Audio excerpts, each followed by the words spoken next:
Hi, we are Diana and Christian. We are the founders of Self-Love and we are here today to tell you a little bit more about us. And to do that, we prepared a few questions that we'll be randomly asking each other. We are not exactly sure of what question is going to come up to each of us. So it's going to be a little bit of improvisation. Okay, here comes the first question for you, Diana. What is self-love for you? That's an easy and a hard question to answer. We believe that personal growth is the biggest form of self-love, but even in personal development or personal growth, there's a lot of ways in which you can practice self-love. I would say for me, the main one is boundaries. It's boundaries. It's when you say no to other people in order to stay connected with yourself, with your own needs and wants, regardless of the risk of what might happen in that relationship with the other person. That was for me a biggest learning and a biggest way I learned to practice self-love. But of course there's many other ways, and personal growth is definitely the biggest form of self-love for me. Thank you. So it's my turn now. When did you realize personal growth was important? Oh, that's easy. That was in 2020 when I met Diana. So that's me. Yeah. She opened the door for personal growth and to think a little bit more about me. And I think for me, I'm really people's pleaser. I want to do everything for everyone. If you ask me something, I jump immediately. And I think I do it my whole life and never thought about what is it, what I want. And so since last year, I started to think more about it. What is it, what I want? And like Diana said, setting boundaries is really important for it, and that you can say no and it's okay, because you have your own wishes and your own needs and you should go for it. And for me, the biggest challenge also right now is to find out what it is, what I demand and what I need. So because I never thought about it, it was for me far, far away. I put it in a deep corner inside me, and it's really hard for me sometimes to find exactly what is it, what I need right now, and not what is it, what others need right now. And I think you don't have to please everyone to be valuable, because it's much more into you than just pleasing other people. Next for you. Next. What was your motivation to start selfloveshop.com? There are many, many reasons. The main one was after I finished my certification in transformational coaching, I knew that what I really wanted to do was to help people and help people in their own personal growth. I wasn't entirely sure how. I knew that had for sure something to do with coaching, but I wasn't aware of entirely how exactly do I want to do this until I met you. And then we came up with this vision board kit, and we have a lot of ideas on how we can help others in their personal growth. But my main motivation was to help other people, to help other people feel connected with themselves and others. And I've experienced that in coaching before, in my own self-development journey, and I wanted to continue doing that because there's nothing greater, there's no greater feeling than see someone being happy and fulfilled, and you're being part of it. So yeah, that was my main motivation. My turn. Who is someone who inspires you every day and why? Not every day, but I think Nelson Mandela is definitely someone to admire, because I think he spent the whole life of himself in prison and he still had the focus to fight for equality in South Africa, and I think that's something to admire because he never pushed him in the front. He always was someone who guided the herd, the flock, and I think that's really inspiring. And Nelson Mandela is also a person who gave me the most inspiring quote. Actually, she gave it to me, and that's exactly how I do leadership, is that you are not the person who runs in front of the whole flock, because you are in the middle and you take care that the fastest one can run far away, but they know that the whole community is here settled, so that you give everyone his own pace. And I think that's really what inspires me every day in my everyday life.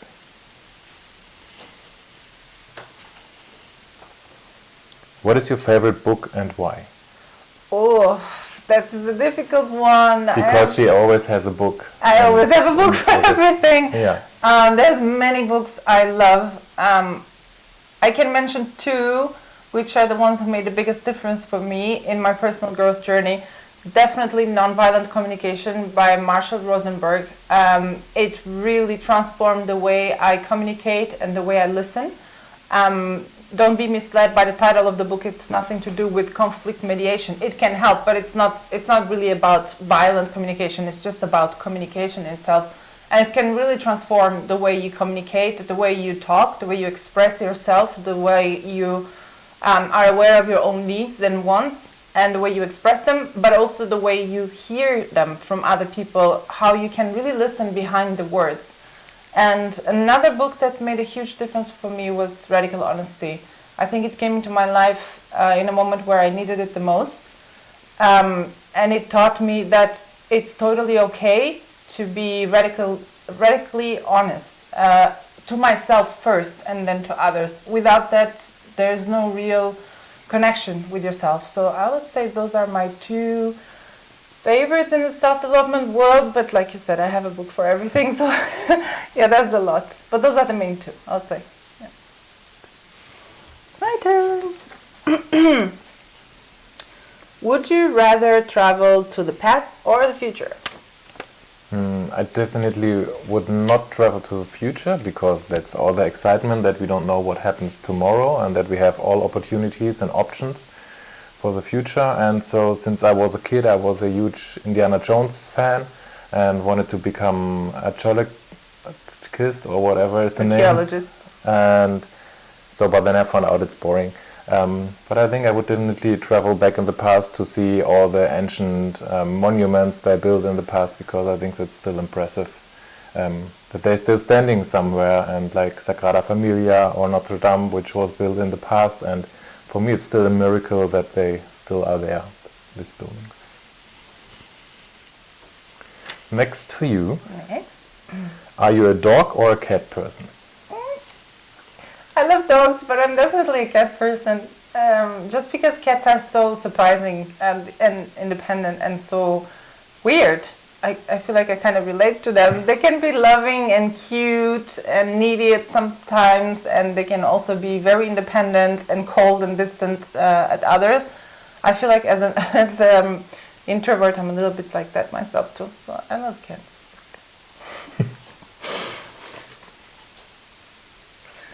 Where would you like selfloveshop.com to be in 5 years from today? In 5 years, I hope we help a lot of people to start their own personal journey. I hope that we will have several shops in several countries where people are working for us who are also inspired and passionate about personal growth and development, and that we have a place where people can come to get inspired and to meet and to connect to other people. And I also would like that we make workshops, and one workshop will be in Ventosela in Portugal, which is the most beautiful place ever, because it's really nice and quiet and beautiful view, and I think that's the right setting for a workshop where people come together and work on their goals and on their personal growth and reach their goals and become the person they want to be. Next for you, what are you currently working on in your personal development? I would say for me the biggest struggle at the moment is kind of imposter syndrome. I think everyone goes through this when starting an own business, wondering, can I really do this? Is what I have to give even valuable? Writing the book, the step-by-step guide for the vision board, I put so much love, so much energy, so much of my knowledge into it. But in the back of my mind, my voice is like, is this really good? Will people really like it? Is this really valuable that people should pay for it? And I think this is a normal thing that all entrepreneurs go through. And I just realized, and I got really inspired by other people and other entrepreneurs, that we all have this question going on in the back of our minds. We all self-doubt. We all have a little bit of imposter syndrome at some point in our life. So the only difference between the ones who make it and the ones who don't is just take action. Regardless of having that fear, regardless of questioning yourself, just do it anyway. And I think that's the biggest difference in this matter. But yeah, that's the thing I'm struggling with the most at the moment, and currently working on, I think. Is this the last one? Oh no, we still have to. What did you want to be when you were a child? I told you that first I was in dinosaurs and then in the myth of the past, so I wanted to explore them myself and find proof of ancient history, but then I think that this stage I had for 3-4 years, but then I found out that it's really boring and that you stand in the desert and go through the dirt and then you have such tiny bones or whatever, and then it's a lot of work and you have to be patient, and I'm not patient that I could puzzle all this stuff together and hope that I find something very special. So then I decided it's not my turn to be a ecologist, and I was not good enough for a football player, so I think I was really I was really young when I realized that I want to be an entrepreneur myself. So that's it.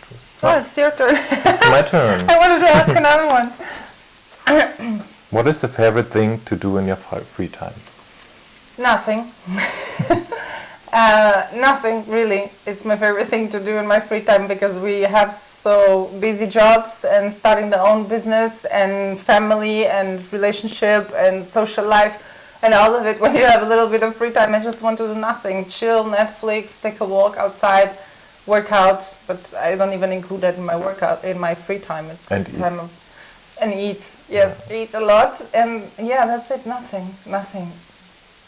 Yeah. So last one.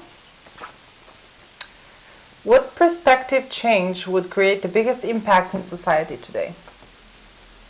Oh, that's a hard question. So I think society should be less egoistic, and I think we are all going to capitalism somehow, but we are all going to make money out of it, and I think there's a big gap between poor and rich, and I think this will grow permanently, and I think we should be more tolerant, that there are people who want to go a different way, and I think what we miss most is that we always want to be successful and put it in case of earning money and whatever, and I think we should more focus that everyone should live with what he's doing, and I hope what they are doing is what they love to do, and I think that's really hard in the meantime, because I think there are people who have 3-4 jobs and cannot afford it, and so it's got always more difficult to make the life you want to have, and I think that would be a big change if we would be more solidaric in our society, which is for everything. It's not just money. I think that we help more each other, that we understand more each other's perspective and listen to each other and maybe connect and be more open-minded for all the differences we have. I think that's we're missing, because I think the society is very self-centered at the moment, and I think that we should change.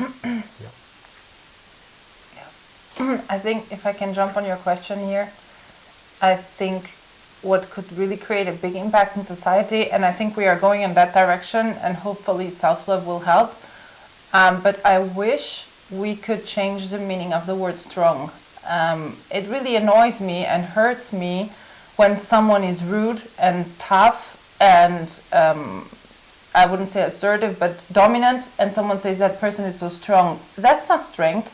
Vulnerability is strength, and we still see vulnerability when someone says, you know what, I messed up, I don't know what to do, or I'm scared. When someone has the courage to say something like this out loud, this is real strength, and admitting that things are not working as they hope they would, or they're not feeling the way everyone would expect them to feel.